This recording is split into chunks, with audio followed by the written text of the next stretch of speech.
Bismillahirrahmanirrahim. Alhamdulillahirabbil alamin. Wassalatu wassalamu ala asyrafil anbiya'i wal mursalin sayyidina Muhammad wa ala alihi wa sahbihi ajma'in.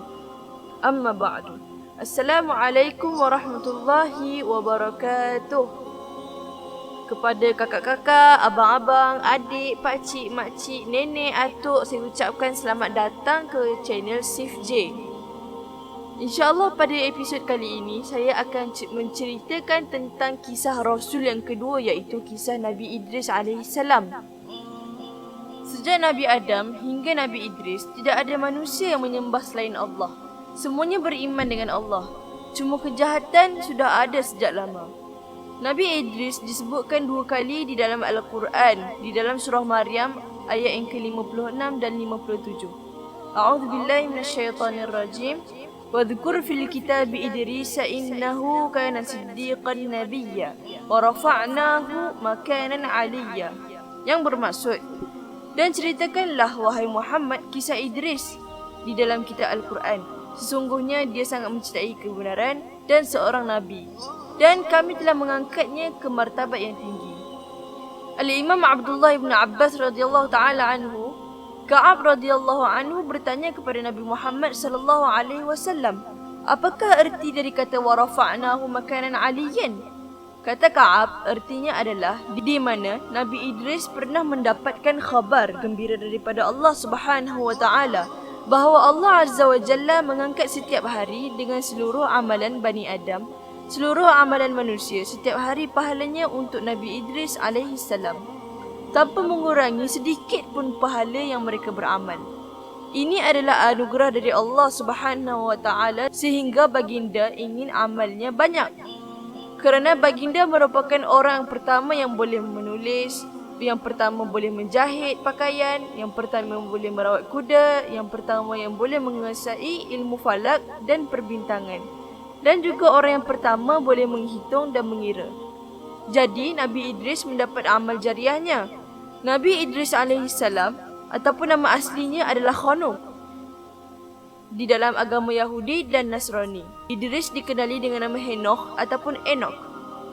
Di dalam Qasasul Anbiya disebutkan bahawa para ahli tafsir berbeza pendapat.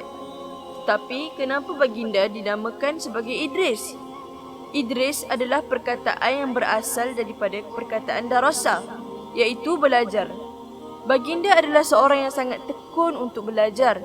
Mengenal lokasi Idris belajar dan dibesarkan, sebahagian berpendapat bahawa baginda dilahirkan di Mesir, tepatnya di Manaf, Memphis, dan mereka menamakan dengan nama Harmas el-Haramisa. Nabi Idris juga merupakan ahli perbintangan, iaitu astronomi, dan juga dijuluki dengan Asadul Asad, iaitu singa dari segala singa. Sebahagian ahli lagi berpendapat bahawa baginda dilahirkan dan dibesarkan di Babylon, iaitu di Iraq. Kemudian, Nabi Idris berhijrah ke Mesir. Nabi Idris merupakan keturunan Nabi Adam yang ke-6. Kalau kita tertibkan, nasab baginda adalah Idris bin Yarid bin Mihlail bin Kinan bin Anusi bin Nabi Allah Syis AS dan bin Nabi Allah Adam. Ayahnya bernama Yarid, manakala ibunya bernama Asiyud. Di Mesir, ada suatu tempat yang bernama Asiyud sempena nama ibu Nabi Idris. Nabi Idris inilah yang pertama kali menerima wahyu dari malaikat Jibril alaihissalam. Dan ketika itu, usia baginda sudah mencecah sehingga 82 tahun. Ketika Nabi Idris mendapatkan wahyu, akhlak kaumnya ini sudah benar-benar rosak. Dan Allah telah memberikan kepada Nabi Idris dengan beberapa kelebihan. Menurut riwayat Imam Ibnu Ishaq rahimahullah ta'ala bahawa Nabi Idris AS adalah orang yang pertama yang menemukan tulisan setelah beliau mencipta qalam ataupun pena. Beliau yang pertama boleh menulis.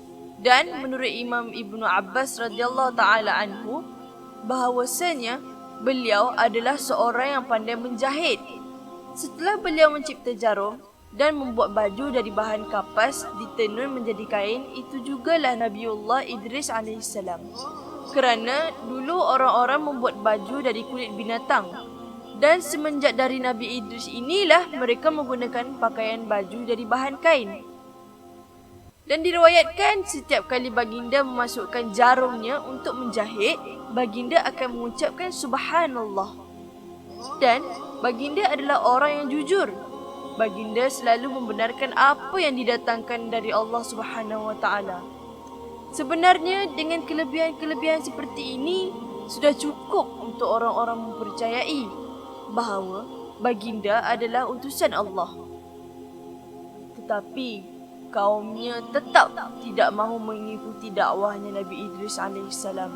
Sepatutnya dengan mukjizat-mukjizat seperti ini sudah mudah membuat orang percaya. Tetapi kaumnya malah tidak dapat dinasihati. Menurut kitab tafsir, Nabi Idris hidup selama 10 kurun atau 1000 tahun setelah Nabi Adam alaihissalam meninggal. Sedangkan di dalam kitab Qasasul Anbiya karya Ibnu Katsir radhiyallahu taala anhu dinukilkan bahawa Idris alaihissalam hidup bersama Adam alaihissalam selama 308 tahun. Wallahu a'lamu bissawab. Ada satu kisah ni kawan-kawan. Ketika Nabi Idris sedang menjahit pakaian, lalu datanglah iblis menyamar menjadi seorang lelaki.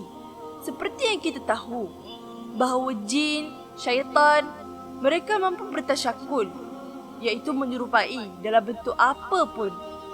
Lalu, iblis ini datang ke rumah Idris dengan membawa sebutir telur. Dan dia bertanya kepada Nabi Idris alaihissalam, "Bolehkah Tuhanmu membawa dunia ini masuk ke dalam telur ini?" Nabi Idris sudah mengetahui bahawa lelaki di hadapannya ini bukanlah seorang lelaki yang biasa, melainkan dia adalah seekor iblis yang sedang menyamar. Lalu, Nabi Idris mengajak lelaki tersebut masuk ke rumahnya agar dia boleh bertanya apa pun yang dia mahu. Dalam fikiran iblis, dia berasa bangga dan mengira bahawa dia sudah berhasil memperdaya Nabi Idris alaihissalam. Iblis menyangka bahawa Nabi Idris tidak tahu bahawa dia itu adalah iblis yang sedang menyamar. Kemudian, iblis ini bertanya lagi, "Adakah Allah boleh memasukkan dunia ke dalam telur ini?" Kemudian, Nabi Idris yang pada ketika itu sedang memegang jarum pun memberi jawapannya. "Jangankan sebutir telur, ke dalam lubang jarum ini pun Allah mampu memasukkan dunia ke dalamnya."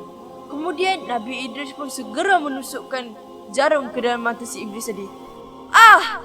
Iblis tadi menjerit kesakitan kerana ketakutan yang Nabi Idris alaihissalam sudah tahu yang iblis sedang cuba memperdayanya. Maka berlarilah si iblis laknatullah alaih itu. Maka butalah mata iblis itu kerana takut dan terus lari menghilangkan diri. Dan Nabi Idris pun menyambung menjahit pakaiannya. Wallahu a'lam. Di dalam kitab Jami'ul Ahkam Al-Qurtubi, bahawa Nabi Idris ini bersahabat baik dengan malaikat pembawa matahari. Pernah ada satu kisah, ketika Nabi Idris alaihissalam keluar dari rumahnya, kulit Nabi Idris ini terasa sengatannya panas mentari tersebut. Lalu baginda berkata, "Masya Allah, panas sekali matahari pada hari ini." Maka Nabi Allah Idris pun berfikir, bagaimanalah susahnya tugas malaikat yang menjaga ataupun mengangkat matahari ini. Maka Nabi Idris pun berdoa kepada Allah Subhanahu Wa Taala, "Ya Rabb, ringankanlah matahari ini dan kurangilah panasnya kepada malaikat yang engkau tugaskan untuk menjaga matahari ini." Maka tiba-tiba malaikat penjaga matahari ini berasa panasnya berkurangan dan juga beratnya itu semakin ringan. Dan malaikat itu pun bertanya kepada Allah, "Ya Allah, mengapakah matahari ini tiba-tiba menjadi ringan?" Maka Allah pun menjawab, "Sesungguhnya hamba-Ku Idris memohon kepadaku agar meringankan pekerjaanmu." Maka malaikat ini bertanya lagi kepada Allah, "Ya Allah, izinkanlah aku bertemu Nabi Idris alaihissalam." Maka bertemu dan bertemanlah Nabi Idris dengan malaikat penjaga matahari tersebut. Diriwayatkan bahawa Nabi Idris sangat dicintai di kalangan para malaikat, terutama malaikat Israel. iaitu malakul maut. Awal mula pertemuan mereka ini adalah ketika waktu Israel turun ke bumi. Kerana rindu kepada Nabi Idris iaitu sahabatnya, Nabi Idris ini hairan. Sahabat ini datang dengan sosok lelaki yang begitu periang dan ia datang membawa buah-buahan. Nabi Idris tidak dapat meneka siapakah tetamu yang datang ini. Nabi Idris masih belum tahu ketika itu. Setiap kali Nabi Idris mempulauannya makan, Israel selalu menolak untuk makan bersama kerana sifat malaikat tidak makan dan tidak minum seperti manusia. Akhirnya setelah 4 hari lelaki misteri ini tidak makan, Nabi Idris pun mulai curiga. Dan akhirnya bertanyalah Nabi Idris kepadanya, "Sebenarnya kau ni siapa?" Lalu dijawab lelaki tersebut, "Aku ini adalah malakul maut, wahai Idris." Lalu Nabi Allah Idris pun bertanya lagi, "Adakah kau datang untuk mencabut nyawaku, wahai malaikat maut?" Lalu dibalasnya, "Tidak, wahai Idris. Aku hanya ingin berkunjung kepadamu. Aku tidak mahu mencabut nyawamu." Lalu Nabi Idris pun berkata lagi, "Selama 4 hari kau di sini, adakah kau tidak mencabut nyawa mana-mana orang?" Lalu dijawab Israel, "Sebenarnya telah banyak nyawa yang aku cabut, wahai Idris. Makhluk-makhluk itu bagaikan hidangan buatku. Jadi aku mencabut nyawa mereka seperti menyuapkan makanan. Jadi tetap seperti biasa aku mencabut nyawa-nyawa mereka." Lalu berfikirlah Nabi Idris bahawa dia telah berteman dengan sang malakul maut ataupun malaikat maut. Dia berkata kepada Israel, "Wahai Israel, cuba kau cabut nyawaku. Aku mahu mencuba merasakan bagaimana kalau nyawa dicabut." Maka Israel pun berkata, "Aku tidak akan mencabut nyawa tanpa izin Allah." Akhirnya setelah diminta, Allah pun mengizinkan kepada malakul maut untuk mencabut nyawa Idris AS. Lalu dicabutlah nyawa Idris. Setelah dicabut nyawanya, Israel sedih kerana sahabatnya telah mati. Kemudian Allah izinkan lagi untuk mengembalikan nyawa Idris. Ketika Idris AS kembali hidup, Idris berkata kepada Israel, "Wahai Israel, kau kan sahabat aku, tapi kenapa kau cabut nyawaku dengan keras?" Kata malaikat maut, "Wahai Idris, belum pernah aku mencabut nyawa selembut ini. Hanya kepadamu aku mencabut nyawa selembut ini, wahai Idris." Maka Idris pun berkata, "Hanya selembut ini kau cakap? Aku berasa seperti kambing yang disiat-siat kulitnya hidup-hidup, ditarik kulitnya, dicabut dan ditanggalkan. Begitu rasanya ketika rohku terlepas dari jasadku." Kemudian merasakan sakitnya mati ini membuat Idris makin kuat supaya umatnya tidak merasakan hal ini, kerana ia telah merasakan sakitnya sakaratul maut. Walaupun malaikat maut sudah memberitahu bahawa dia telah mencabut nyawa Nabi Idris dengan selembut-lembutnya. Idris AS ingin umatnya dekat kepada Allah kerana Idris telah merasakan sakitnya sakarat. Setelah itu, Idris meminta lagi kepada Israel untuk memohon kepada Allah agar dilihatkan syurga dan neraka. Maka malaikat maut pun berkata, "Permintaanmu ini Idris, sungguh tidak masuk akal." Kata Idris AS, "Aku takut pada azab Allah. Mudah-mudahan makin tebal imanku selepas melihat syurga dan neraka." Kemudian Israel pun memohon kepada Allah dan Allah pun mengizinkan. Dan Nabi Idris pun dibawalah naik ke langit, diperlihatkan kepadanya neraka. Nabi Idris pun melihat neraka dan terlihat malaikat Malik iaitu sang penjaga neraka yang begitu menyeramkan dan menakutkan, menyeret manusia yang derhaka kepada Allah Subhanahu Wa Taala. Dan dia terlihat binatang-binatang yang mengerikan di neraka. Kerana tidak sanggup melihat keadaan sedemikian, maka pengsanlah Nabi Idris. Setelah sedar dari pengsan, kata Nabi Idris AS, "Wahai Israel, bawalah aku naik ke syurga cepat. Aku ingin melihat syurga agar jiwaku tentram kerana melihat kengerian neraka ini." Setelah Idris dibawa ke syurga, hampir pengsan sekali lagi dia kerana telah melihat keindahan syurga yang tak terkata-kata. Dengan melihat sungai-sungai mengalir di bawahnya, terkesimalah Nabi Idris kerana tidak dapat digambarkan keindahan itu. Melihat sungai-sungai bening dan jernih seperti kaca, pohon-pohon yang batangnya itu diperbuat daripada perak dan emas Juga ada istana untuk penghuni syurga. Dan ada juga pohon-pohon yang buahnya hanya tinggal dipetik sahaja. Pokoknya sangat indah. Setelah melihat syurga, kata Israel, "Baiklah Idris, sudah cukup. Mari kita pulang ke dunia kembali." Lalu Idris tak mahu keluar lagi dari syurga dan malaikat maut ini ketakutan kerana Nabi Idris tidak mahu lagi pulang ke dunia. Lalu apa kata Allah? Kata Allah, "Wahai Israel, dia memang sudah ada di sini. Oleh kerana dia sudah merasakan kematian dan dia sudah melihat neraka dan memang tempatnya adalah di syurga." Malaikat maut pun tenteram kerana takut dimarahi oleh Allah SWT disebabkan Nabi Idris tak mahu keluar. Setelah itu, ditakdirkanlah kepada Nabi Idris untuk dicabut nyawanya di langit yang keempat. Maka tinggallah Idris di langit keempat hinggalah sekarang. Maka pada peristiwa Isra wal Mi'raj, saat baginda Nabi Muhammad SAW naik ke langit, baginda bertemu dengan Nabi Idris di langit yang keempat.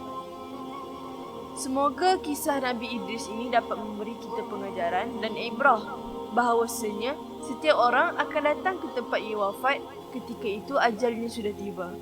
Dengan ini, selesailah kisah Nabi Idris AS. Kawan-kawan, jangan lupa untuk terus menonton. Selepas ini, kita akan menceritakan lagi tentang kisah-kisah para anbiya yang lain pada episod yang akan datang.